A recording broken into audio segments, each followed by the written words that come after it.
Well, welcome to our lesson on polynomials. A little bit of this will be review for you, but there will also be some new material here.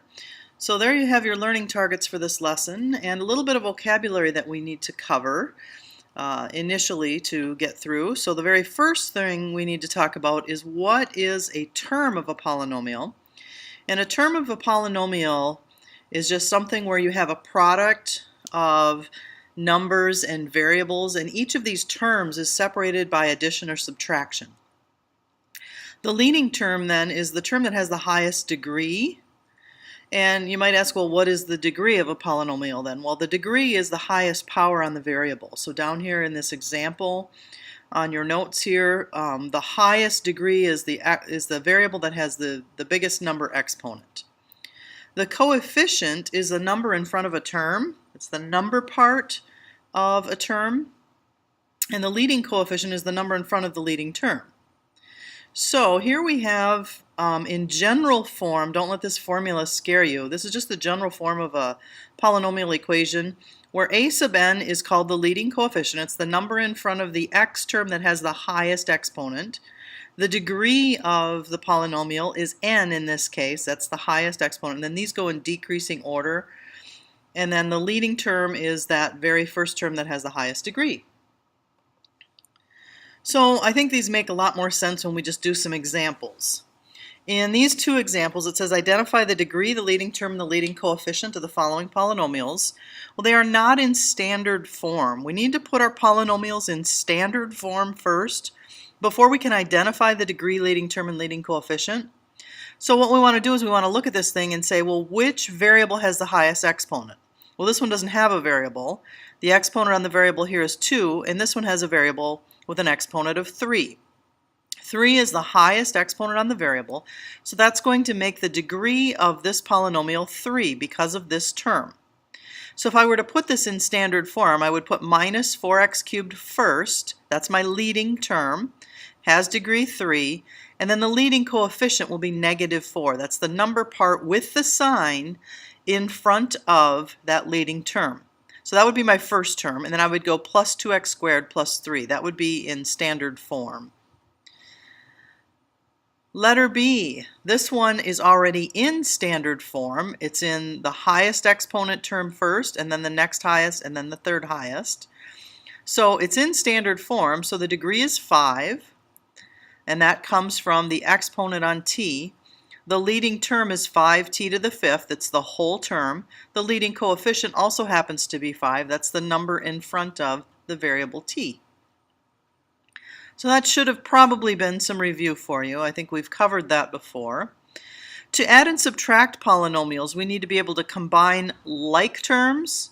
And like terms are terms that have the exact same variable, and it's also raised to the same power, or the same exponent. And there's an example in the paragraph here. 5x squared and negative 2x squared are like terms. They have the same variable to the same power. And we can add those together and get 3x squared. But the terms 3x and 3x squared, these are not like terms. Those do not combine because they have different exponents on the variable. So here's a couple of examples. Excuse me, one adding and one subtracting polynomials. So we can only add the terms that are alike. Well, we can see that 4x cubed doesn't have any other terms to add to it, so it will stay by itself. That'll be the first term is 4x cubed.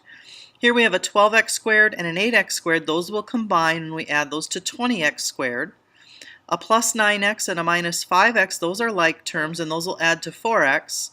And then a minus 21 and a plus 20 will add to give us a minus 1. So the second step here, I've just grouped together the like terms, and then here is our final answer in standard form. You want to make sure that you're putting your answers in standard form as well. Letter B here, same kind of process. We don't have anything to combine with 7x to the 4th or 5x to the 3rd. The thing to be careful of when we're subtracting, this subtraction sign right here, you're going to change every sign inside this parenthesis. So it's like multiplying by negative 1 and adding. So be careful of your signs there.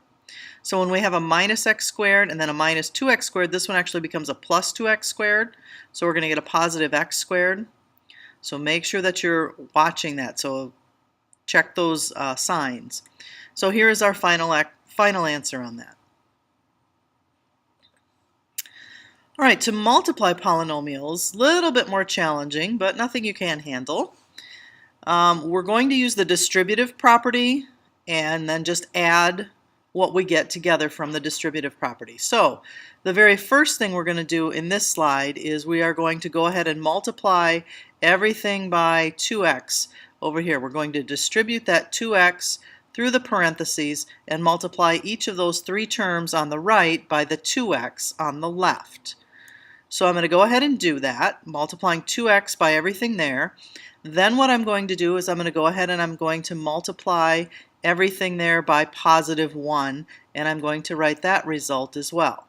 Okay, so that's kind of the plan. We're going to distribute the 2x, we're going to distribute the 1, and then we're going to add those products together. So here we go, multiplying the 2x by each term, we end up with 6x cubed minus 2x squared plus 8x. And then multiplying each of these three terms by 1, we get 3x squared minus x plus 4. Now the thing to keep in mind here when you're doing this, it's a good idea. You'll notice that I lined up the terms that are similar vertically so that it's easy to add those together. So when we find the product, we get 6x cubed plus x squared plus 7x plus 4. So that's a good idea for you to go ahead and line those up vertically. It'll make adding your terms easier. Sometimes you'll have, you won't have every term, so you might not have an x term or you might not have an x squared term, so you might want to leave a space there for the terms that are missing. So you should be familiar with what FOIL is. FOIL is a way that we multiply binomials, two binomials together. Remember, it's a binomial because it has two terms. And when we multiply binomials, we use what's called FOIL. It's really just a way of using the distributive property. And FOIL stands for first, outer, inner, last. And that explains how we multiply the binomials. So in this little graphic here, you can see the first terms are AX and CX. The outside terms are AX and D. The inside terms are B and CX. And then the last terms are B and D. So here's an example of using FOIL. Our first terms are 2x and 3x. We want to multiply those together. That would give us a 6x squared.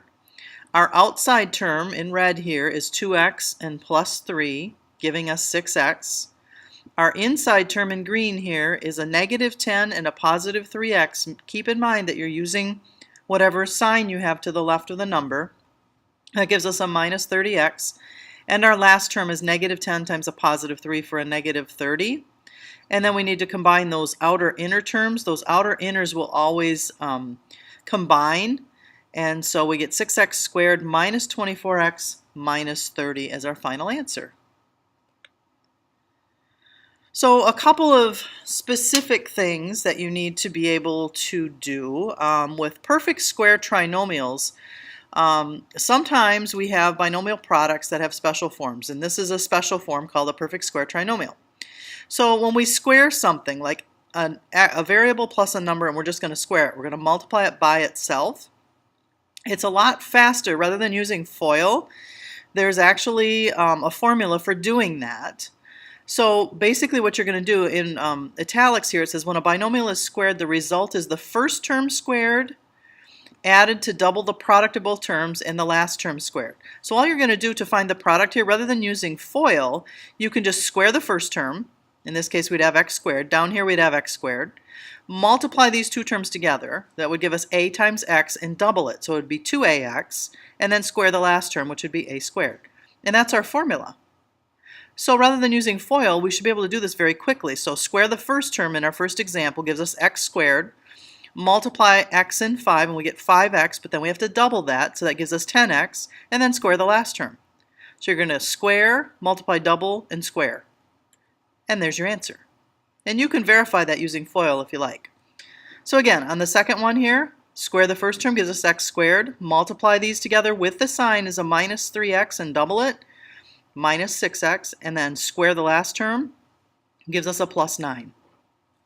So that's the process for finding perfect square trinomials. Another special product is the difference of squares, and when we multiply the difference of squares, what happens is you just have to multiply the first terms together and the last terms together. The outside inside always drops out, so we end up with a squared minus b squared, which is why it's called a difference of two perfect squares. Okay, the first and last term that you end up with are perfect squares. So here's one. If we multiply the first terms, we get x squared. Multiply the last terms, we get minus 25. Over on the right-hand side, multiplying the first terms, we're going to get 4x squared. Last terms give us minus 9. So it's always a difference of two perfect squares. Here's your lesson check. Work on these. These are all covered in the video, so you shouldn't have any trouble doing this. And we'll talk about that in class. See you next time.